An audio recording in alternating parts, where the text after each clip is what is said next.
Assalamualaikum warahmatullahi wabarakatuh. Saudaraku sekalian yang dirahmati Allah, tentunya kita semua tahu ya, Kiai Haji Lutfi bin Yahya dengan segudang karomahnya, diantaranya bisa merongseng kuburan, bisa membelah diri menjadi dua, seolah-olah di satu sisi beliau sangat alim ya, tapi di satu sisi seperti ibarat serigala berbulu domba ya. Karomah yang lain yaitu usaha pembelokan sejarah. Kali ini kita akan mendengar ini ya, ceramah video dari Kiai Haji Khalwani dari Meranggen yang membahas tentang usaha pembelokan sejarah Jatman. Pemrakarsa berdirinya Jamiah Tarekoh tahun 57 itu 4 orang kiai. Kiai Muslih Meranggen, Kiai Nawawi Berjan Purworejo, Kiai Haji Mandur Temanggung, dan Kiai Haji Masruhan Eksan Meranggen. Semuanya itu Qadiriyah semua. Maka tahun 56 dibentuklah panitia kongres. Di rembukannya di Berjan Purworejo. Karena pendirinya itu orang Qadiriyah semua, maka kopnya berbunyi Panitia Kongres Alim Ulama Ahli Thariqah Qadiriyah Naksabandiyah Indonesia. Ketuanya panitia, Bapak saya Kiai Nawawi. Ketua panitianya? Iya. Wakilnya Kiai Mandur Temanggung. Kemudian penasihatnya pertama Kiai Haji Romli Tamim Petorongan Jombang. Penasihat kedua Bupati Grobogan Andi Patokoi, Haji Andi Patokoi, kakeknya Haji Andi Melarangeng. Nah, terus kongres itu hampir-hampir batal karena biaya. Tapi karena bapak saya itu dulu satu kamar dengan Ki Khudri Tegarjo di Lasem, terus Ki Khudri tanya, kongresnya Tarekoh itu pura, bapak jawab, kayaknya rasido. Mbak Dori, macam yang ngono, paling-paling bukan orang situ mirang-mirang ke Mbak Dori. Lah biaya ini kepiye? Mbak Dori, wis aku sih golek biaya. Jadi yang ngono biaya itu Ki Khudri Tegarjo. Walaupun yang jalan orang-orang tarekat Magelang, Temanggung, Salatiga, tapi yang ngenop Mbak Khudri Tegarjo berbentuk in natura, beras, kelapa dan sebagainya. Berlangsunglah kongres Tegarjo. Ternyata di luar Qadiriyah yang datang banyak, ada Syadiliyah, Syautariyah, Kholidiyah dan sebagainya. Maka kopnya dirubah. Kongres Alim Thariqah Mu'tabarah Indonesia belum Jatman waktu itu namanya. Terus para ulama mencari figur Rois Akbar. Para ulama akhirnya ada istikharah. Lebih dari 3 kiai bermimpi sama alamatnya, melihat Kiai Haji Baidawi Abdul Aziz Lasem, beliau adalah Sadriyah, pelengkap Satriyah, mengimami di Masjidil Haram. Akhirnya para kiai-kiai minta kesediaan Mbah Dawi menjadi Rois Akbar pertama. Nah, akhir-akhir ini saya nggak tahu persis juga, katanya pendiri Jatman tahun 57 itu bukan 4 orang kiai itu. Katanya Kiai Dalhar Watu Congol, Kiai Sirat Payaman, Kiai Khudri Tegarjo, Kiai Abdul Hamid Kajoran. Maaf, itu nggak benar. Bahwa Mbah Dalhar, Mbah Sirat itu sesepuh Magelang ikut mendorong kongres pertama di Tegarjo, betul, tapi tidak dalam kapasitas pemrakarsa dan pendiri. Apalagi Mbah Khudri itu bukan tokoh Tarekoh, ini kan mengembik abdana. Lebih-lebih Mbah Hamid Kajoran, Bapak Gus Bakoh, beliau bukan Kiai Tarekat, itu Kiai Al-Hikmah itu. Itu sejak kapan Kiai? Sejak kapan itu ada sejarah yang berbeda? Maaf ya, sejak Rois awalnya Habib Lutfi. Dan setiap muktamar itu diingatkan nggak pernah mau pengurus Jatman itu. Pak Habib niki sing damel sejarah niki sinten? Pak Habib bilang, wah betul-betul sih ini kok lari-lari. Loh, sejarah kok lari-lari? Sejarah itu harus tim, jangan lari-lari. Harus tim. Saya sering mengatakan, Anda jangan suka memotong sejarah. Kan saya harus bilang kayak gini, ketika Anda memotong sejarah, pada saatnya sejarah Anda pasti dipotong oleh Allah. Apalagi Habib Lutfi ini kan sudah berkuasa sudah cukup lama ya, sejak tahun 2000 ketika terjadi Muktamar Jatman di Pekalongan. Jadi kalau dihitung dari tahun 2000, sekarang sudah 2024. Jadi sudah 24 tahun berkuasa. Cukuplah ya.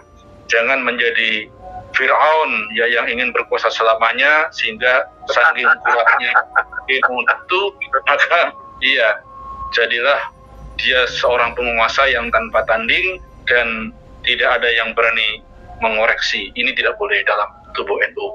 Maka sudah cukup untuk Habib Lutfi berkhidmat di Jatman dan insya Allah pahala buat beliau setelah menghabiskan nama di Jatman. Nah sekarang giliran bagi pihak lain, para ahli thariqah, para mursyid untuk mengelola Jatman ke depan lebih baik dan kembali kepada kaidahnya sebagai bandung. Insyaallah pada pertemuan atau muktamar yang akan datang akan tampil tokoh-tokoh yang berjalan seirama dengan langkah dan gerak Nahdlatul Ulama. Sekali lagi saya tegaskan bahwa pertemuan di Surabaya ini sudah menghasilkan poin-poin penting yang cukup strategis dan endingnya adalah memberikan amanah oleh para hadirin yang di dalamnya lebih dari 50% kehadiran ya Idarah Aliyah maupun Idarah Wusta untuk hadir di forum kemarin, sehingga saya katakan surat Habib Lutfi yang melarang anggotanya untuk tidak hadir rupanya sudah tidak ampuh lagi. Buktinya hanya ada beberapa Idarah Wusta yang tidak hadir ya, bahkan kemarin saya lihat ada surat juga dari Idarah Wusta Riau yang melarang anggotanya hadir, ternyata tidak cukup ampuh. Nah maka kesadaran ya internal para mursyid, para anggota ini saya kira menjadi satu teladan yang baik agar mereka sadar untuk kembali kepada Nahdlatul Ulama. Jadi dia tidak berada pada skoci yang sesungguhnya itu sudah berakhir riwayatnya.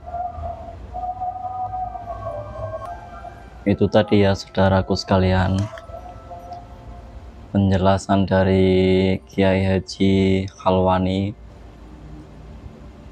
dan saudara pengacara Diki ya, pengacara dari Himanum. Sangat jelas apa tadi yang dikatakan oleh Kiai Haji Khalwani tentang sejarah berdirinya Jatman, siapa yang mendirikan Jatman, yang berusaha dibelokkan oleh Kiai Haji Lutfi bin Yahya ya. Bayangkan selama 20 tahun kalau Kiai Haji Khalwani tidak bicara, mungkin kita tidak akan tahu ya sejarah yang sesungguhnya tentang berdirinya Jatman. Dan tadi juga saudara pengacara Diki menyindir dengan sindiran yang sangat pedas ya, dengan mengatakan bahwa Kiai Lutfi bin Yahya diumpamakan seperti Fir'aun yang ingin berkuasa selama 20 tahun lebih. Menurut kami usaha pembelokan sejarah ini ya sangat berbahaya untuk kedaulatan NKRI ke depannya.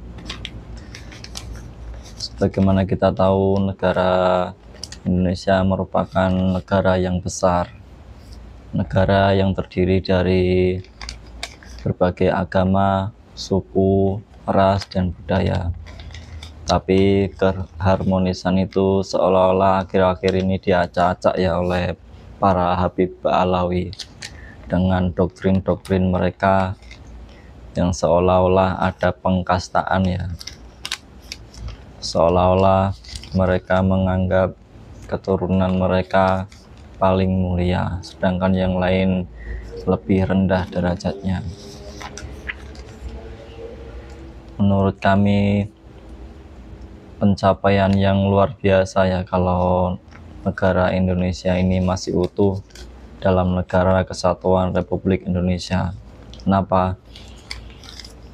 Kita lihat sendiri negara yang di Timur Tengah, misalkan Yaman, Syria, maupun yang lainnya. Mereka agamanya satu ya, yang mayoritas ya, yaitu Islam, tapi selalu berperang. Mereka mengklaim satu golongan yang merasa lebih paling sunnah, yang merasa paling lebih baik, sehingga terjadi ya pergesekan, peperangan di antara sesama muslim. Terus ada lagi contoh bahayanya pembelokan sejarah, di antaranya negara tetangga kita ya, yaitu Filipina. Kami yakin kalau para generasi muda saat ini di Filipina tidak mengetahui siapa nenek moyangnya. Pernah ya Presiden Filipina saat ini yaitu Rodrigo Duterte, kalau tidak salah, beliau mengatakan bahwa nenek moyang kami adalah seorang muslim, dan ini kata yang sangat menyentuh ya bagi semua orang. Kenapa dia mengatakan begitu? Ya karena negara Filipina sendiri sudah kehilangan jati dirinya sebagai sebuah bangsa yang dulunya banyak muslim di sana. Dan kami juga percaya kalau generasi muda saat ini pun tidak bisa menjawab kalau ditanya siapa nenek moyangnya. Terus arti kata dari kota Manila itu apa? Padahal kota Manila itu berasal dari bahasa Arab ya saudaraku sekalian, yang artinya fi amanillah, yang artinya selalu, semoga kamu selalu dalam lindungan Allah. Itulah bahayanya pembelokan sejarah ya saudaraku. Negara akan lupa, masyarakatnya akan lupa jati diri yang sebenarnya. Kami juga sadar ya saudaraku sekalian, kami bukan siapa-siapa. Kami juga tidak berpendidikan tinggi ya, cuma lulusan SMA. Tapi kami merasa terpanggil seandainya Ibu Pertiwi kami, harga dirinya diinjak-injak oleh para Habib Alawi. Kita sebagai putra-putri bangsa harus selalu ingat ya apa yang dikatakan oleh Bapak proklamator kita, yaitu Insinyur Soekarno. Jika ingin menjadi orang Islam, jangan menjadi orang Arab. Jika ingin menjadi orang Kristen, jangan menjadi orang Eropa. Dan jika ingin menjadi orang Buddha atau Hindu, jangan menjadi orang India. Tapi jadilah bangsa yang selalu ingat akan jati dirinya. Gitu ya kira-kira intinya. Terus buat Gus Miftah ya, yang selalu membela Kiai Haji Lutfi bin Yahya dengan dalih lebih baik salah mencintai daripada salah membenci. Persoalannya sekarang yang membenci itu siapa? Kami tidak membenci siapa-siapa ya, termasuk para Habib secara personal, tapi yang kami benci itu adalah doktrinnya. Ya wajar ya kalau murid itu membela gurunya, tapi masa ya harus sampai segitunya, sedangkan kenyataan dan fakta yang sebenarnya sudah ada di depan mata. Haruskah kita husnudon selalu ya? Apa kita harus selalu husnudon sampai negara berantakan? Ya kita doakan semoga para muhibin banyak yang sadar ya saudaraku sekalian. Baiklah, itu saja yang bisa kami sampaikan hari ini. Terima kasih yang sudah memberi saran dan kritikannya.